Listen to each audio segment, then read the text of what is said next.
கன்னியாகுமரி மாவட்டம் குடித்துறை அருகே மகாத்மா காந்தியின் உருவ சிலையை மர்ம நபர்கள் உடைத்தும் காவல்துறை நடவடிக்கை எடுக்காமல் இருப்பது பேசுபொருளாகி உள்ளது.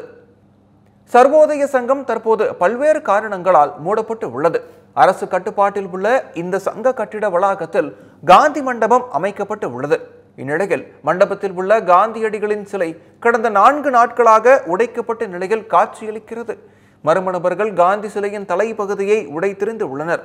இதனை கண்ட பகுதி மக்கள் காவல்துறையினருக்கு தகவல் அளித்தும் போலீசார் நடவடிக்கை எடுக்காமல் இருப்பது மக்கள் மத்தியில் பேசுபொருளாகி உள்ளது. மேலும் தேச விரோத செயலை செய்த நபர்களை கண்டறிந்து நடவடிக்கை எடுக்க வேண்டும் எனவும் கோரிக்கை எழுந்து உள்ளது.